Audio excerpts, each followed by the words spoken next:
So, I have a question from you. What would have happened if you were to go back in time and see humanity rise once more? So, if you want to know the answer to question, buckle up because today we're gonna answer just that. Hi, I'm Gregory, and welcome to this series. Each 2 weeks, we will make sure to make a review of one special book. One book that maybe you recommend. But before that, please enjoy and know that if you don't want to get a spoil, you can go to the end of this chapter at this time and you can see what uh, is my opinion on it. Please enjoy. So, as we said it earlier, this book is Homo Sapiens, written by Mr. Noah Harari. So, this week we're gonna review one of his most popular books, Homo Sapiens. This book is branched into a few different parts. There are four parts. Part 1 is cognitive revolution, part 2 is agricultural revolution, and then unification of humankind, which is kind of off, I have to admit. Then we have the fourth and final part, which is the scientific revolution. Okay, so from his perspective, there are three main evolutions or revolutions to the humankind. As we said, cognitive, agriculture, and scientific, and there is this three and a half, which is the industrial revolution, and we are very near to breaking another revolution too. So that's his main point. Now you need to go deeper in each chapter because each chapter also have from 3 to 5 different parts. Okay, part 1, cognitive revolution. So, in this first part, Mr. Hari goes from everything that happened before the agricultural revolution, okay? So, first he start talking, and thus will become a thing. Big Bang happened, and then formation of physical rules led to build formations of chemical rule, which is the science of chemistry, to even biology, which formed early animals, which became us. So he talks about how hunter-gatherer lived. We as human beings would just forage through our food. We would go through the forest, maybe around 100 kilometer square, right? We would go through this area, forage for food, maybe hunt some very small mammals or reptiles. After this, there is this small fact. There isn't just Homo sapiens. We Homo sapiens originated from Africa, right? So we are all African. But there were other human beings too, which are from the genus Homo. Homo neanderthalensis, Homo erectus, and more. There were at least 6 other human species, if you would like to call it human species. These species are very special in the sense they were quite intelligent. You know what is the problem? They weren't as intelligent. Like the best they could get was stone tools and flint, something that so many so many other animals have managed to do. Great ape, for example. So around 70,000 years ago, Homo sapiens went out of Africa and went to borders of Asia, where they met Homo neanderthals. These Neanderthals beat them very hard. We went back, and for 40 years we don't know what happened. But after around 40,000 years ago, we had this weird thing going on for us. We had a revolution, a cognitive revolution. This cognitive revolution made us who we are, social creatures. But we need to make sure that we know that Homo neanderthals and Homo erectus and all other people are also intelligent. The only difference is we developed language. Even till now, there is no animal that uses language as efficiently as us. Even parrots just mimic. Dolphin makes noises. Homo neanderthal probably lacked this vocal cords, right? After this, we managed to become groups of 150 by gossiping, building religions and tribes. We became more tribes, and slowly we managed to outnumber other species. Now, the fact is there are two main theories on this. First is inbreeding, which may explain why some races are different from others. For example, how some people from China are slightly shorter, or how some people different from other races. I don't agree with this one, honestly. I think that the second theory is more important, the killing. So, this is a tale of genocide. Homo sapiens couldn't let these other humans live. They were very similar to us, so similar that you couldn't ignore, but too different to let them live. And so they killed them. Now, there are Homo sapiens roaming around the world, just for themselves, going to every place they could get. Australia, then they went to America. All of this comes to something very weird. Rice. Yes, rice. Part 2, the agricultural revolution. This revolution of ours is special. You know why? Because we thought that we have domesticated rice. That's wrong. It domesticated us. Wheat, rice, maize which evolved from it. Yes, we've been tricked. History been tricked. It was a miscalculation. So you see, so many people think that agricultural revolution was a cool thing. Sadly, it was not. See, we miscalculated. We thought that, oh well, there is some rice field. We're gonna set a weekly, uh, maybe a small clan here. When we use all the rice, we will go. Then this 1 week became 2 week and 3 week and 1 month and 2 months until it become a permanent village near a river, right? We carried this rice with ourselves, and hunter-gatherers started to get into these villages, right? After a while, diseases could stroke because if you don't move, then the disease is gonna caught up to you.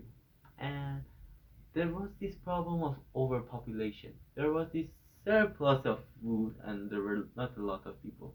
So you would breed more, so there would be more people. Then the food would drop. Okay. Now here you don't want anyone to die, right? It makes sense for you not to want anyone die. So you just make another farm and you get food surplus, okay? Then this food surplus gets more than your population. So then you're gonna breed more. And this is how some villages became cities. Some cities became kingdoms, and kingdoms become empires. See, these little villages also could pray, but now we go to the third part. We're gonna go faster from now. Part 3, Unification of Humankind. This one is controversial. So we're gonna talk about empires, religions, and money. These three united humans beyond points of measurement. Like, no tribe of hunter-gatherer would believe that we are so close together. If you could go above this wall and watch it very fastly, even if some empires broke into segments, this or that, maybe countries became two, or no, some collapses happen. History as a whole was about humans becoming one big nation. And as we are seeing this, it is still becoming one nation. So this next three chapters of his talks about first empires. As we mentioned right now, empires were not the worst thing, weren't the best thing. Huh? But these things start to spread, And then they started to fight each other, and then they needed ways to transfer information, other human beings and other stuff, if make other stranger cooperate. Other than that, they also needed a way to trade, right? So these empires need to unify human beings even more. From the small tribes, they became all a big nation, right? You became the people of one empire or two empire. Like, see, for example, you are from Sassanid Empire. You see, you are now going to be more likely to cooperate with another person who is from the same empire. And after a while, humans managed to make writing systems, mathematical systems, and they tamed horses and all this stuff. You are with me? But these are not important. Religion is. So in this next chapter, he talks about religions. Religions are, of course, many different things, and you can interpret them as maybe a school of philosophy, or another thing, or this, or that. But the thing is, you need to see if you are, for example, Muslim, and there is another guy who is Muslim, or Christian, or Jew, any religion, you are probably feel a little bit more comfortable with him than to a person of another faith because you have some common ground. That's how it works, right? These religions were first animistic, which means that we believe that we human beings are equal to every single world. Maybe that painting is equal to me, or that little bird is equal, if it was alive, of course, had the same speed as me, or maybe a stone, a birch tree. After a while, we did this polytheistic religion. So we said that no, these animals don't work. You have to worship a special god, and when you worship this special god, they would give you some special treatment, maybe more crop, maybe fertility. See? And then somehow some other monotheistic religions took over the world very violently, I must add.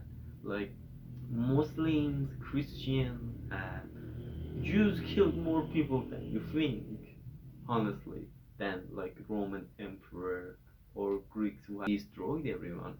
Like Romans killed maybe hundreds when Christianity was becoming a thing, and they did it half-heartedly.